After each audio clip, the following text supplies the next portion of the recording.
என் அன்பு குழந்தையே, உனக்கான நல்ல விஷயங்களை செய்து கொடுப்பதற்காகவே உன் தாயானவள் இன்று உன்னை தேடி வந்திருக்கின்றேன். என் பிள்ளையே, இன்று இரவுக்குள் உன்னுடைய இல்லத்தில் உனக்கு மிகப்பெரிய நன்மையை செய்வதற்காக ஒருவர் வரப்போகின்றாய். என் தங்கமே, யாரென்று தெரிந்து கொள்ளாமல் நீ அவரை விரட்டிவிடக் கூடாது என்பதற்காகத்தான் உன் அம்மா உனக்கு முன்கூட்டியே அதனை உனக்கு சொல்ல வந்திருக்கின்றேன். இவரை ஒருபோதும் நீ உள்ளே வரக்கூடாது என்று சொல்லிவிட மாட்டாய். ஏனென்றால் அந்த அளவிற்கு உன் மனதிற்கு மட்டுமல்ல, உன் வாழ்க்கையிலும் மிகவும் நெருக்கமானவர். என் பிள்ளையே, இவர் இல்லாமல் நீ இல்லை என்றுதான் சொல்ல வேண்டும். இவரை நம்பித்தான் உன் வாழ்க்கை சென்று கொண்டு இருக்கின்றது. அப்படி இருக்கும் பொழுது இவர் வருவதை என் பிள்ளை நீ தடுத்து நிறுத்திவிடக் கூடாது அல்லவா? என் தங்கமே, உன்னுடைய வாழ்க்கையில் நடக்கின்ற ஒவ்வொரு விஷயங்களும் என் பிள்ளை நிச்சயமாக நீ தெரிந்து கொள்ள வேண்டும். என்ன நடக்கின்றது, ஏது நடக்கின்றது என்பதனை நீ தெளிவாக புரிந்து கொண்டு அதற்கு ஏற்றது போல வாழத் தொடங்க வேண்டும். எவ்வளவுதான் இந்த வாழ்க்கையை நீ நல்லபடியாக வாழ முயற்சி செய்தாலும் சில பிரச்சனைகள் உன்னை போட்டு வாட்டி வதைத்துவிடத்தான் செய்கின்றது. இருந்தாலும் உனக்கென்று யாரும் இருக்கின்றார்களா? நமக்கென்று இந்த வாழ்க்கையை மீட்டுத்தர யாரும் வருவார்களா என்று எதிர்நோக்கி நிற்கின்றாய். உனக்கு மிகவும் நெருக்கமான இவரை மறந்து விட்டாயா? என் பிள்ளையே, நீ மறந்தாலும் அவர் ஒரு நாளும் உன்னை மறக்க மாட்டார். இந்த நல்ல நாளில் உன்னை தேடி வந்து உன்னோடு இதனை சொல்லியே தீர வேண்டும் என்று அவர் வந்திருக்கின்றார். அவரிடத்திலிருந்து உனக்கு கிடைக்கக்கூடிய இந்த உதவியானது இந்த வாழ்க்கை முழுமைக்கும் உன்னோடு தொடர்ந்து வரும். இந்த வாழ்க்கையில் எப்பொழுதுமே உனக்கு இவர்கள் மிகப்பெரிய உறுதுணையாக இருந்து கொண்டிருக்கின்றார் என்பதனை நீ உணர்ந்துவிடப் போகின்ற தருணம் வந்துவிட்டது. என்னென்ன சூழ்நிலைகள் எல்லாமோ என் பிள்ளை நீ கடந்து வந்த பொழுதெல்லாம் இந்த வாழ்க்கை உனக்கு நிச்சயமாக கஷ்டத்தை கொடுத்ததை நீ ஏற்றுக்கொண்டாய். ஆனால் சில நாட்களாக உன்னை பின்தொடர்ந்து வருகின்ற பிரச்சனைகள் உன்னால் ஏற்றுக்கொள்ள முடியவில்லை.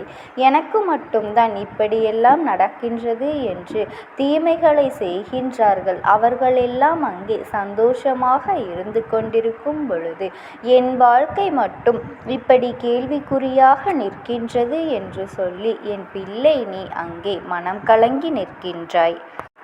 நிச்சயமாக என் குழந்தையே, உன்னுடைய இந்த மனக்குழப்பத்திற்கு தீர்வினைத்தான் இந்த அம்மா என்று உனக்கு கொண்டு வந்திருக்கின்றேன்.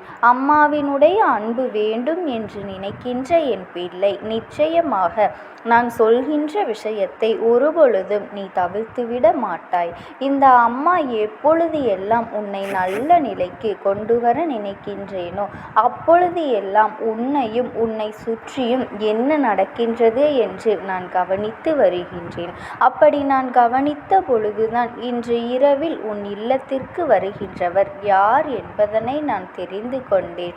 நான் உன் இல்லத்திற்கு வரலாம் என்று நினைத்து வருகின்ற பொழுதுதான் அவரும் உன்னை காண வந்து கொண்டு இருந்திருக்கின்றார்.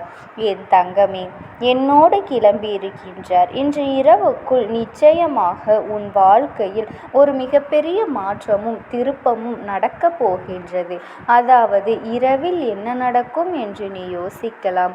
என் பிள்ளையே, இரவுக்குள் உன் வாழ்க்கையில் எதையெல்லாம் சரி செய்ய வேண்டுமோ அதையெல்லாம் அவர்கள் சரி செய்து கொடுத்து விடுவார்கள். என் குழந்தை, நீ புரிந்து கொள்வாய். எந்த காலத்திலும் உன்னை கைவிட நினைக்காதவர்கள் இவர்கள். நீ இவர்களை மறக்காமல் இத்தனை காலமும் இருந்து வருகின்றாய். இனிமேலும் இவர்களை நீ மறக்காமல் இருந்தால் உன் வாழ்க்கையில் நிச்சயமாக நல்லது மட்டும்தான் உனக்கு நடக்கும். தீமைகள் எல்லாம் உன்னருகில் வருவதற்கு பயந்து ஓடும். என் பிள்ளையே, கஷ்டங்கள் என்பது யாருக்கும் இல்லை என்று இங்கு மனம் சொல்லிவிட முடியாது. எல்லோரும் ஏதாவது ஒரு வகையில் பிரச்சனைகளை சந்தித்து கொண்டுதான் இருக்கின்றார்கள். உனக்கு மட்டும் இது புதியது அல்ல. நீ நினைத்து கொண்டு இருக்கின்றாய் நமக்கு மட்டும்தான் என்று. என் பிள்ளையே, நல்லது செய்கின்ற உனக்கே இத்தனை பிரச்சனைகள் என்றால் தீமைகளை செய்பவர்களுக்கு எத்தனை எத்தனை பிரச்சனைகள் வரும் என்று சற்று சிந்தித்து பார். அவர்கள் எல்லாம் வாழ்க்கையில் மீண்டு வரவே முடியாத அளவிற்கு துன்பங்களை சந்தித்து கொண்டிருக்கின்றார்கள். இவர்கள் எல்லாம் இந்த வாழ்க்கையில் இனிமேல் எதுவும் செய்துவிட முடியாதபடிக்கு பல சூழ்நிலைகளை கடந்து வந்து கொண்டிருக்கின்றார்கள். ஒருபொழுதும் இவர்களிடம் வெளிப்படுத்துவதில்லை. ஏனென்றால் வெளிப்படுத்தினால் மற்றவர்கள் நாம் செய்த தவறுக்குத்தான் நமக்கு இந்த தண்டனை கிடைத்திருக்கின்றது என்று சொல்லிவிடுவார்கள் அல்லவா? அவர்கள் அப்படி சொல்லிவிடக் கூடாது என்பதற்காகவும் தான் கீழே விழுந்தாலும் தன் மீது மண் ஒட்டவில்லை என்று சொல்லி இருக்கின்றார்கள். என் தங்கமே, அது போன்ற நினைப்பில்தான் அவர்கள் வாழ்ந்து கொண்டு இருக்கின்றார்கள். இந்த சூழ்நிலை என்னோடு உன்னை நீ நினைத்து கொண்டேன் என்றால் இது போன்ற கஷ்டமான சூழ்நிலைகள் மீண்டும் உன் அருகில் வந்து விடாது. இந்த சூழ்நிலைகள் எல்லாம் உன் வாழ்க்கையில் இருந்து நிச்சயமாக உன்னை மீட்டெடுத்து கொண்டு வந்து விடும். என் தங்கமே, இவரிடத்தில்தான் நீ எல்லா உண்மைகளையும் சொல்லி இருக்கின்றாய். இந்த அம்மா என்னிடத்தில் சொல்லாத உண்மைகளை கூட நீ அவர்களிடத்தில் சொல்லி இருக்கின்றாய். என் தங்கமே, என் பிள்ளையே, அம்மா உன் மீது கொண்ட அன்பின் காரணமாக உன்னுடைய வாழ்க்கையில் எத்தனை நல்ல விஷயங்கள் நடத்தி கொடுக்க தயாராக இருக்கின்றேன். என்னை விட இவருக்கு உன் மீது அக்கறை அதிகமாக இருக்கின்றது. என் தங்கமே, இவர் உன் மீது அதிகம் அன்பு கொண்டதனால்தான் இப்பொழுதே இவர் உன் வாழ்க்கையில் இருந்து நல்லதொரு நிலையை கொடுக்க வந்து கொண்டு இருக்கின்றார். என் தங்கமே, அவர் அப்படி என்ன செய்ய போகின்றாய்? தேவையில்லாமல் வேறு யாரையும் நீ நினைத்து விடாதே. என் பிள்ளையே, உன்னுடைய வாழ்க்கையில் இருக்கின்ற இவர் யார் தெரியுமா? அதுவும் ஆடி மாதத்தில் உன் இல்லத்திற்கு வருவதற்கு தயாராக இருக்கின்ற இவர்தான் உன்னுடைய குலதெய்வம். என் பிள்ளையே, உன் குலதெய்வம் பெண்ணாக இருந்தாலும் சரி, ஆணாக இருந்தாலும் சரி, யாராக இருந்தாலும் சரி, இன்று உன் வாழ்க்கையில் இவர்கள் நடத்த போவது நல்லது. ஏனென்றால் நீ இத்தனை நாளும் வேண்டி நின்ற விஷயங்களை அவர்கள் இன்று உன் வாழ்க்கையில் நடத்தி தர முனைப்போடு இருக்கின்றார்கள் என்பதனை நான் தெரிந்து கொண்டு இருக்கின்றேன். ஏனென்றால் நிச்சயமாக இனி உன் வாழ்க்கையில் நடப்பது எல்லாம் உன் மனநிறைவை வெளியே கொண்டு வரப் போகின்றது. என் பிள்ளைக்கு என்ன வேண்டும் என்று நீ என்னிடத்தில் கேட்டாலும் அதுவெல்லாம் உனக்கு நிம்மதியை தரப்போகின்றது. யாரோ ஒருவர் உன் வாழ்க்கையில் ஏற்படுத்திய பிரச்சனைகளினால் மனமுடைந்து நின்றேனே, இனிமேல் இவர்கள் செய்ய போகின்ற அத்தனை விஷயங்களினாலும் நீ நிச்சயமாக முழுமையான சந்தோஷத்தை பெறப்போகின்றாய். யாராலும் இனி உனக்கு எந்த கஷ்டங்களும் இருக்காது. யாரும் உன்னுடைய வாழ்க்கையில் உனக்கு பிரச்சனைகளை ஏற்படுத்த முடியாதபடிக்கு உன் குலதெய்வங்கள் உனக்கான சரியான விஷயங்களை செய்ய போகின்றார்கள். உனக்கு கஷ்டங்களை கொடுத்தவர்களையும் உனக்கு துரோகங்களை கொடுத்தவர்களையும் உன்னை வாழவிடாமல் செய்ய நினைத்தவர்களையும் உன் குலதெய்வமானது ஓட ஓட விரட்டியடிக்க போகின்றார்கள்.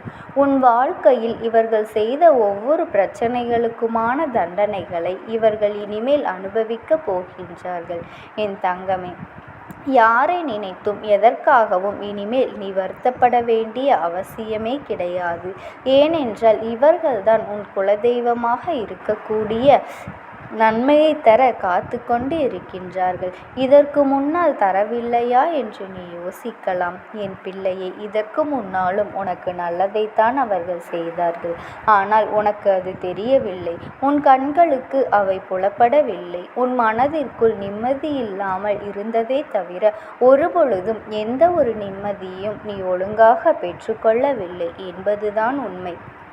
வாழ்க்கையில் வருகின்ற கஷ்டங்களை பெரிதாக பார்க்க தெரிந்த உனக்கு உன்னை சுற்றி வந்த சந்தோஷத்தை அனுபவிக்க தெரியாமல் போய்விட்டது. என் பிள்ளையே, இதற்கு மேலும் எதையும் நீ விட்டு விடாதே. இனி வருகின்ற ஒவ்வொரு நொடி பொழுதும் உனக்கானது. உன் குலதெய்வம் இப்போது உனக்கான நல்ல விஷயங்களை செய்வதற்காக இன்று இரவு உன் இல்லத்திற்கு வருகின்றார்கள். அதனால் மனதிற்குள் சஞ்சலம் இல்லாமல், எந்த ஒரு குழப்பமும் இல்லாமல் நம் குலதெய்வம் நமக்கு துணையாக இருக்கின்றது என்ற நம்பிக்கையோடு இன்று இரவை என் பிள்ளை நீ கடந்து வா. என் அன்பு குழந்தைக்கு இந்த அம்மாவினுடைய அன்பும் ஆசீர்வாதங்களும் எப்பொழுதுமே இருக்கும். உனக்கு எப்பேற்பட்ட கஷ்டமான சூழ்நிலைகள் வந்தாலும் என் நாமத்தை மட்டும் நீ மனதார உச்சரித்து கொண்டே இரு. ஓம் சக்தி, ஓம் ஆதிபரா சக்தி.